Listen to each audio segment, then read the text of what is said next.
जून को उत्तर प्रदेश के इटावा जिले में एक यादव कथावाचक को ब्राह्मणों के द्वारा प्रताड़ित किया था, उनको बेटी के महिला के मुँह से उनको शुद्धिकरण किया था। क्या कुछ कहना चाहिएगा? इस घटने की जानकारी मुझे जब मिली उस वक्त मैं दिल्ली में था और फिर उसके बाद मैं गया भी इटावा, वहाँ जा कर के समाज के लोगों के साथ एक उच्च स्तरीय बैठक किया और उसके बाद हमने देखा कि ये घटना जो है किसी पार्टिकुलर कास्ट की घटना नहीं है, इसे किसी समाज से किसी जाति से जोड़ करके देखने की जरूरत नहीं है। हर जाति में भी हर जाति में अच्छे लोग हैं, बुरे लोग भी हैं। तो हम उम्मीद यही करते हैं कि भाजपा सत्ता में बैठे हुए जितने भी जो लोग हैं वो हमारी इस उम्मीद पे खरा उतरे और जो भी अपराधी लोग हैं जिन्होंने कथावाचक को जाति पूछ करके अपमानित किया, उन्हें कड़ी से कड़ी सजा दें। हालांकि ऐसा कुछ दिखाई दे नहीं रहा। हम तो यही उम्मीद कर रहे हैं कि जितने भी ब्राह्मण संगठन के लोग हैं वो सामने आकर के अपनी बात स्पष्ट करें कि क्या वो लोग रियल में ब्राह्मण की संस्कार और संस्कृति के तहत ऐसा किए हैं या असामाजिक तत्व हैं अपने मन मुताबिक किए। लेकिन अब तक कोई ब्राह्मण समाज की भी संगठन सामने आकर के कुछ विशेष नहीं बोली है।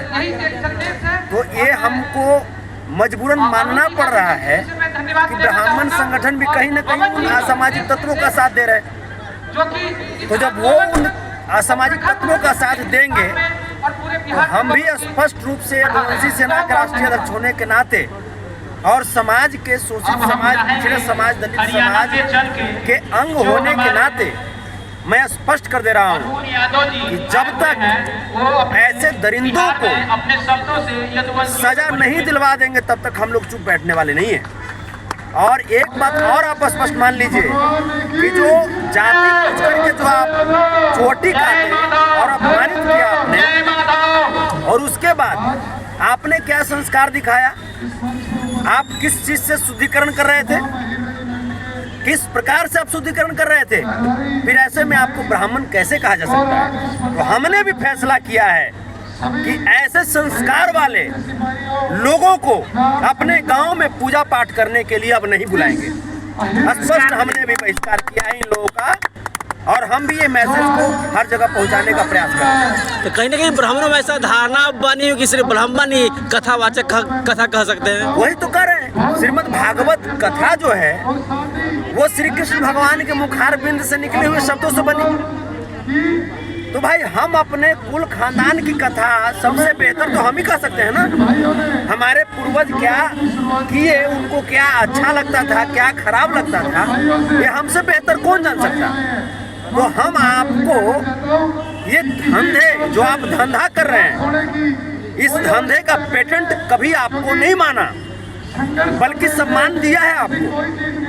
2 मुट्ठी चावल के बदले हमारे माधव ने आपको इतना बड़ा सम्मान दिया इसी चीज के लिए कि आप मूत्र से आप उनका शुद्धिकरण करेंगे और जो भी महिला ऐसा की है वो सच्चाई है कि वो हिंदुस्तान की महिला नहीं हो सकती, वो तुर्किस्तान की महिला होंगी। और यही लोग को देख करके ऐसा लगता है कि ये लोग हिंदुस्तान के निवासी नहीं हैं, ये लोग कहीं और के निवासी हैं, हिंदुस्तान में आकर के अपना पांव जमा रहे हैं और हिंदू धर्म पे खतरा बन करके बैठे हुए हैं। तो कहीं ना कहीं वो लोग संदेश देना चाह रहे हैं 3% लोग 17% पे हावी है। नहीं, वो तो 17 नहीं, हम लोग 85 हैं। 17 नहीं कहिए ना। आज यादव जिसकी लड़ाई लड़ते हैं वो सिर्फ 17% वाले लोग नहीं है। जहाँ कहीं भी शोषितों पे, जहाँ कहीं भी वंचितों पे किसी प्रकार का कोई अत्याचार होता है वहाँ पे यादव अपना सीना आगे खड़ा कर देते हैं और उसकी लड़ाई लड़ते हैं। तो हम सब लोग एक साथ हैं। और वहाँ भी जो घटना घटी, मुकुटमणि त्रिपाठी जी यादव थे, मुकुटमणि शास्त्री जी यादव थे, उसके बाद संत सिंह यादव जी यादव थे, लेकिन श्याम कठेरिया जी वो तो हमारे दलित भाई थे, दिव्यांग थे, देख भी नहीं पाते थे, उनकी क्या गलती थी? और तो और ये भाजपा की सरकार, योगी आदित्यनाथ जी की सरकार आरोपियों को गिरफ्तार करने के बजाय पीड़ितों पे एफआईआर करवाई है। तो हम लोग किसी भी कीमत पे चुप बैठने वाले नहीं हैं। हमने उत्तर प्रदेश जाकर के समाजवादी पार्टी के वरीय नेताओं से भी मुलाकात की, बात की, और हम लोग इसको लेकर के बहुत गंभीर हैं। सुप्रीम कोर्ट तक का दरवाजा खटखटाएंगे। ठीक है, जी धन्यवाद।